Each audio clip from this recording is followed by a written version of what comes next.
What's going on? Welcome to the episode. Today we're going to be talking about discipline because I often hear folks say things like, I'm not disciplined, I have no discipline, I need to be more disciplined. But then past that, it's sort of like this fleeting thing that people often tend to think they're either born with or they're not. So it's almost like we view it as 100% genetically determined. And fortunately, that is not the case. You can build it, and I'm speaking from personal experience.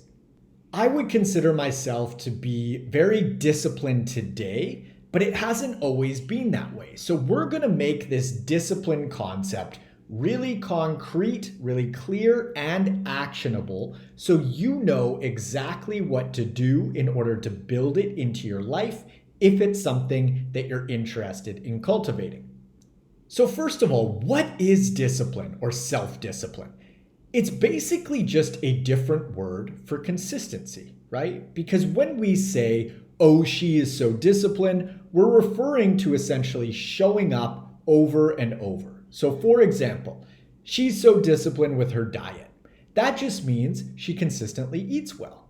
So the next question becomes, how do we establish consistency? Because ultimately we're after discipline, and now we know that consistency is baked into the cake. The number one requirement for consistency, or to be consistent, is commitment. You show up to work day after day for years on end because you are committed to your job. You show up as a parent or a brother or a sister or a coach day after day for years on end because you've chosen to be committed to said things. So the next question becomes, how do you commit? As you can see, we're peeling back the layers on this often undefined thing that we call discipline. So if you picture it like discipline is at the top, directly underneath that is consistency, below consistency is commitment, and what's at the root of commitment? It's your word. It's doing what you say that you're going to do. Now, if you're a regular listener to the podcast, you know that I like to break things down into really clear concepts because there's this tendency to make things more complicated than they are, simply as an avoidance tactic. For example, if discipline is this far off, ambiguous term, it's sort of always out of reach, right? So by breaking it down into really clear and defined parts or aspects, we can take the ambiguity out of the equation, which leaves us with tangible action steps to get what we want. So now, how do you do what you say that you're going to do? The requirement to be your word is to be absolutely ruthless with it, in my opinion. If you know that you're not going to do something, don't say that you're going to do it. And if you do say that you're going to do it, fucking do it. And I know you might be thinking, well, no shit, Marcus. It's not that easy though. Again, the tendency or pull to make things complex and or keep things ambiguous and unclear is really strong because being ruthless around your word takes a lot of effort and awareness in real life. For example, we've all been in a situation where someone invites you to something and you know immediately that you don't want to go or that you're not going to go. Instead of saying no in a polite way, we're like, oh, okay, so where is it? What time does it start? Who's all going to be there? Even though we already know that we simply don't want to partake. And there is nothing wrong with that. Now, I'm going to give you a personal example of this that just happened the other day. I was hanging out with a buddy of mine at the beach on Saturday, and he asked me if I wanted to hit the gym the following morning. And I politely declined because Sundays are sort of my day to just go with the flow, and especially this time of year because I love watching the NFL, and sometimes I just don't want to schedule anything. And after I said no to the gym, he asked me if I wanted to go for brunch after his gym session. And I politely declined again, and I explained to him exactly what I just mentioned. I said, I'm just going to go with the flow tomorrow and not plan a thing. I'm going to watch some football, maybe make some phone calls to friends and family, and just chill. And he said, oh, okay, all right, with a bit of a funny look on his face, and he might have been thinking, Why doesn't my friend want to hang out with me? And it had nothing to do with him personally. I just did not want to commit to anything because I wanted to give myself the time and space to flow with the day. Now, I could have gone with an alternative route, right? I could have said yes, knowing full well that I'm just going to send this friend a text later on saying that I'm actually not going to make it, which always feels kind of phony because you think to yourself, I knew I wasn't going to go and I didn't have the courage to be clear and honest in the moment, so there's a cost to that. Another option would be to say yes and go, even though it wasn't truly what I wanted to do on a fundamental level, which often leads to resentment for that individual, and it's not their fault if I don't communicate clearly. So resenting them isn't fair. I can't expect them to read my mind, and the truth is, I chose to say yes, which can come along with this heavy or burdensome feeling on the back end in a circumstance like this, just because I know that I compromised myself. Or I can just tell the truth, and if someone disapproves, so be it. I cannot control that, and I'd rather stay true to myself than compromise what I want and need. And sometimes doing this leads to like 5 seconds of potential awkwardness when you ultimately say no in a kind way, but that's just part of being a clear communicator. So underneath being your word is communication, voicing what you want and need in a clear and concise way, because we are not mind readers, and that's why we have language to begin with. So building discipline is actually super simple. But that doesn't mean that it's easy, because those are not synonymous terms. So let's unpack this further. How can we make something that's difficult less difficult? Let's use nutrition as an example. If your goal is to lose fat, the number one recommendation that I provide my coaching clients with is to clean house, meaning get all of the foods that aren't congruent with our goal, which is fat loss, out of the home, because the process is hard enough as it is. So why in the world would we make it harder? So step number one is to get all of the tempting calorie-dense treats out of the house and replace them with single and minimal ingredient whole foods that we know for a fact are going to make achieving our goal easier. Now, if you choose not to clean house, so in other words, you choose to keep those calorie-dense treats at arm's reach, even though you know that by doing so, you're making achieving your goal more difficult, you probably want to circle back around and question your commitment, because it's sort of like being in a monogamous relationship and hanging out at strip clubs on a daily basis. Like, you're not doing yourself any favors. And due to our evolutionary wiring, which is not monogamous, we actually choose monogamy for a whole host of reasons. So again, if you're putting yourself in situations on a regular basis where it's more difficult to be monogamous, you probably want to question your underlying commitment to such a setup. The same goes for nutrition, because we are opportunistic eaters and we're actually wired to want to consume as many calories as possible while expending the least amount of energy to obtain those calories. The formal term for this is optimal foraging theory or optimal foraging strategy, and all animals are set up this way. It's simply an evolutionary driven survival mechanism due to the food scarce environment in which we evolved. You can also think about keeping funky foods around like booby traps all over your house. If your goal is to get caught in a booby trap and trip and fall on your face, great, the more traps the better. But if you'd rather not bail and break your front teeth, then again, why make something that's already hard harder? Also, contrary to popular belief, ideally, discipline isn't even exercised much at home, because if you're relying on discipline in your home, you've sort of already lost, right? You're playing from behind. Discipline can be used at the grocery store, because that's where you're purchasing your food, and your home you want to be technically a safe space. You can think about it like home court advantage. You cannot control what other folks keep in their homes when you go for a visit, but you have 100% control over what you buy and how you set up your food environment. So keeping hyper-palatable foods around that make achieving your goal more difficult is like filling your home stadium with fans from the opposing team. If a sports franchise actually did that, you would have to seriously question whether they truly wanted to win or not. Same deal with nutrition. Your actions and how you set yourself up for success or not are a reflection of what you're truly committed to. Folks talk about self-sabotage all the time and they wonder why they do it. And it's a great question because it's so common, right? The answer is there's a clear disconnection between what someone says that they want and what they actually want. For example, if you leave a box of a dozen cookies on the counter and you're eating 3 of them a day because you find them super tasty and tempting, yet you tell yourself that your goal is fat loss, but the cookies themselves are one of the primary things that are keeping you from achieving what you say that you want.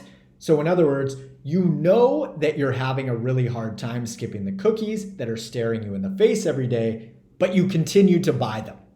This is filling your stadium with away fans, or self-sabotage in other terms.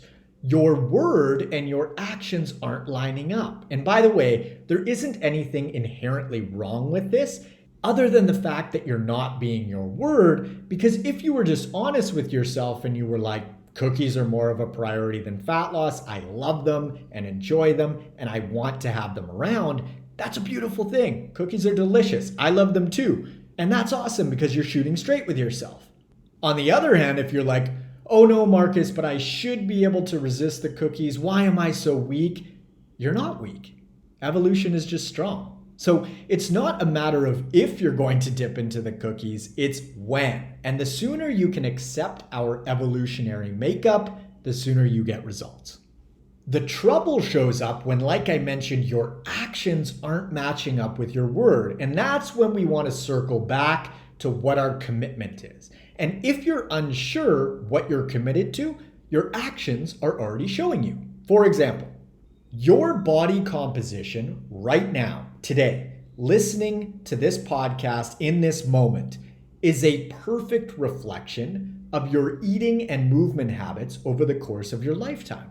It's literally 100% lined up because if it was any different, your body would reflect those differences, no matter how big or small. Another way to think about it is that your body is a lagging reflection of what you've been eating and how you've been moving or not moving. You've heard me say it before, the body never lies. And that is such an empowering message because it is foolproof feedback for you. So circling back to discipline, it hangs out at the top. Underneath it, we've got consistency. Under consistency, we have commitment. And in order to keep a commitment, all we've got to do is be true to our word, aka do what we say that we're going to do, which we bring to fruition via communication, or essentially language. Now, a really cool thing here is that being your word strengthens it, meaning when you say that you're going to do something and then you do it, your word becomes stronger. However, the opposite is also the case. When you say that you're going to do something and then you don't do it, it weakens your word. It starts to mean less and less. And by the way, the people in our lives know this about us. For example, I'm sure that you have friends that when they say that they're going to make something happen or be at some event, in your head, you're like, it's like 50-50 whether that person does that or shows up or not. Whereas you've also likely got friends where if they say that they're going to go somewhere or do something, you know that shit is going to take place because they're solid, they're adults, right? They communicate clearly and they're very upfront and honest about what they can and can't offer. The word or description that we typically use to sum the latter individual up is that they have integrity. And on the other side of the coin, we've got someone who's flaky, or in other words, unreliable. No judgment, it just is what it is. Now, I got an awesome question from one of my clients on this whole discipline topic, and she asked if I could touch on how to set loving boundaries especially with family, friends, and the folks that are closest to us? It's a great question, and in my eyes, the key factor is just communication. For example, if your goal is fat loss and you've got family members or friends applying some pressure in social situations, saying things like, "Oh, come on, a burger won't kill you," or "just have a few more drinks," we've all experienced this, right? It's your job to clearly communicate what you are committed to. So in this case, you could say something like, "I'm really working on my health right now. I'm on a roll, and I would love it if you could support my goal, just because I find that it makes it more difficult for me to stay on track with social pressure and sayings like, 'a single burger won't kill you.' So would you be cool to do that for me? Like, I'd honestly really appreciate it because this is something that's super important to me right now." If someone in your life doesn't resonate or understand that, fuck, man, I don't know if you want that individual in your life. But I'll reiterate, it is your job to communicate your wants and needs clearly. You cannot expect them to read your mind and just know not to offer up things like funky foods and booze that aren't necessarily congruent with your goal. The key to setting loving boundaries is clear communication, and the ball is totally in your court on that, fortunately. Now, it's worth mentioning, if you're uncomfortable with any sort of conflict or potential disapproval, which tons of us are, I know I have been in my life, this clear communication piece is going to be uncomfortable at first. But like anything, the more and more practice that you get, the better and better you'll become. And this is a skill that is so worth investing in because, communication, right? Who couldn't benefit from better communication skills? Personally, I don't know anybody, and I know I have a ton of room for improvement on the communication front. So let's revisit our umbrella breakdown here.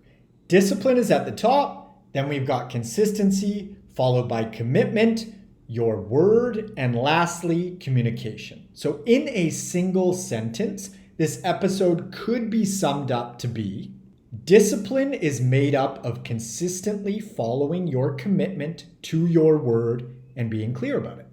Also, do not worry if you screw this process up. I mess up all the time. The key is doing everything that you can to remedy the situation as soon as possible and get back to your home base or center. Think about it like slipping up nutrition-wise. Oops, I had 4 slices of pizza. What now? How can I make the most of this situation moving forward? Would eating 4 more slices help? No, right? Would getting back on track for my next meal be the best case scenario? Yes. Also, I'd recommend reflecting on why you ate 4 slices of pizza. Is there something that can be done differently for next time that would make skipping those slices more likely? Oh shit, I didn't pack a lunch. I knew my morning meeting was going to go late, and so I hung myself out to dry in regards to nutrition. Amazing. Now we've got clear action steps to take for next time because we established that prepping ahead is super important. Moving forward, we commit to preparing ahead of time. We hold ourselves to that commitment via our word, and voila, we're building discipline. On the other hand, if you continue to put yourself in situations where you're without healthful food and grabbing quick and easy calorie-dense options, circle back to what you are committed to. Because again, the saying, your actions speak louder than words, fits perfectly here because your actions reflect your commitment. Also, a really important distinction to make. Discipline doesn't just apply to things that we view as beneficial. For example, if you get clear with yourself about how eating healthfully isn't a priority because that's just the truth, and you're honest with yourself about that, that is also being disciplined because shoulds and shouldn'ts don't apply here. If someone is a smoker and technically they know that they'd be a healthier individual if they quit, but they're not willing to say that they're going to quit because they know that they're not committed to quitting, that's also discipline. This person is being honest with themselves and everyone else about where they're at. This is a prime example of being your word. It doesn't just apply to behaviors that are more desirable, it applies across the board. So that is discipline broken down and demystified. It's really not this fleeting thing that some people have and other people don't. It's built. And that is amazing news because if you want to build it, this episode gives you a clear and concise step-by-step process to do so. If you're interested in applying for one-on-one nutritional coaching and or workout design with me, you can click the link in the description below or head on over to n1fitness.com/coaching. Follow me up on Instagram at n1fitness and feel free to friend me on Facebook at Marcus Sidhu. Thank you so much to the folks that have taken 30 seconds out of their day to leave a review on their favorite podcast platform. I truly and genuinely appreciate it. And lastly, be sure to hit the subscribe button. Thank you so much for tuning in. I hope that you found this useful, and I will catch you on the next episode. See ya.